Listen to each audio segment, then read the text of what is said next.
Сегодня республика простилась с Анатолием Каракчеевым. Его не стало 13 января на 72-м году жизни. Анатолий Каракчеев внес значимый вклад в развитие Сыктывкара и Республики Коми. В сложные 90-е годы он возглавлял Сыктывкарский городской совет народных депутатов. После руководил Министерством экономики, был первым заместителем главы республики. В свое время его называли вторым человеком в Коми, правой рукой Юрия Спиридонова. Ольга Коняева продолжит.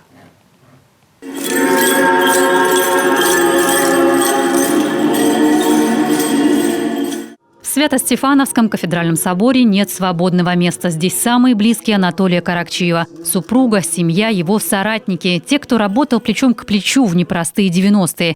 Выходец из рабочей семьи, уроженец Сыктывкара, Анатолий Каракчеев был талантливым руководителем, человеком, положившим жизнь на алтарь служения родному краю.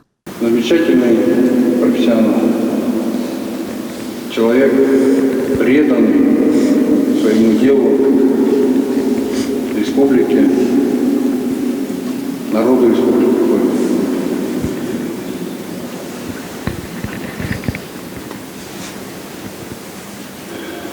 От себя лично я правительство республики Коми выражаю самые глубокие и сердечные соболезнования родным, близким, друзьям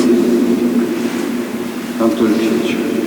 Окончил Ленинградскую лесотехническую академию имени Кирова. Начинал простым рабочим. Ученик токаря, слесарь-монтажник, старший инженер на судоремонтном заводе, затем горком КПСС и служба в армии. После 4 плодотворных года возглавлял Сыктывкар. В тот период на ЛПК организовано производство обоев. Введены в действие завод крупнопанельного домостроения, производство базальтового волокна. В 1992 году в Сыктывкаре введен рекордный объем жилья за историю города.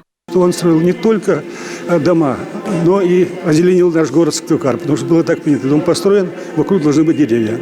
В самые трудные годы для нашей страны в 94-м его назначают министром экономики региона. Не только удержать республику от развала, но и создать задел на будущее удалось команде Юрия Спиридонова, в которой с 98 по 2002 Анатолий Каракчеев был правой рукой главы республики. У него был самый тяжелый кусок, самый тяжелый труд. Денежки, экономика, реформы, в которых никто наверху ничего не знал. Мы должны были сами здесь перерабатывать себя. Сегодня есть у нас осталось одно из крупнейших предприятий, Зеленецкая бройлерная фабрика. Он много сделал для того, что это предприятие снова заработало. И мы его к 2000 году уже вывели снова на проектную мощность, хотя она была почти разваливалась. Распределяли те крохи денег, которые пришли в Минфин, по детским домам, по школам-интернатам, по интернатам для пожилых людей.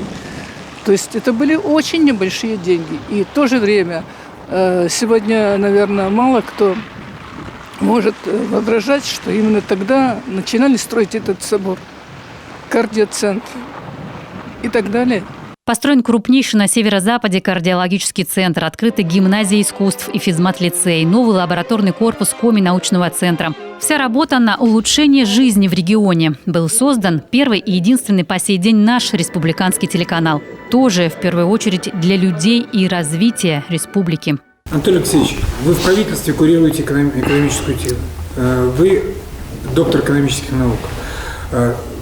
Вы просчитываете деньги, правительство просчитывает те деньги, которые вкладываются в какие-то проекты. Вот этот проект создания Коми республиканского телевизионного канала, насколько он целесообразен для экономики республики?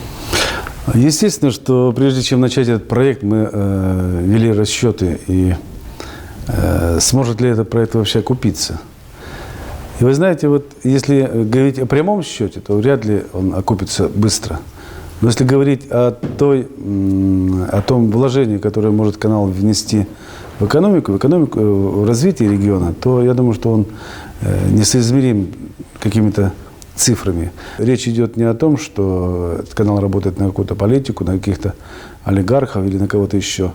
Он должен информировать население о той ситуации, которая есть в республике, о том положении дел, которое есть в республике, и об экономике, как она развивается. Стратегия экономических реформ, программы социального финансового развития, инвестиционная политика, развитие малого и среднего бизнеса, перестройка базовых отраслей промышленности. За все отвечал второй человек в республике, патриот своей родины, грамотный и надежный человек. Он вложил все свое здоровье, жизнь, свой талант руководителя в отстаивание интересов Коми Республики в сложные 90-е годы, когда был хаос, парад суверенитетов, кто во что, когда не было денег, когда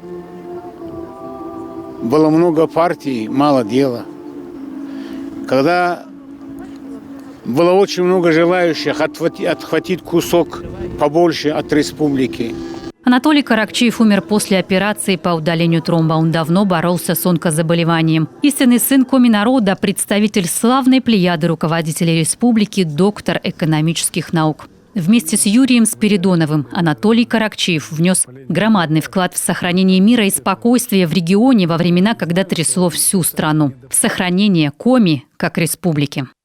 Ольга Коняева, Дмитрий Ведерников, телеканал «Юрган».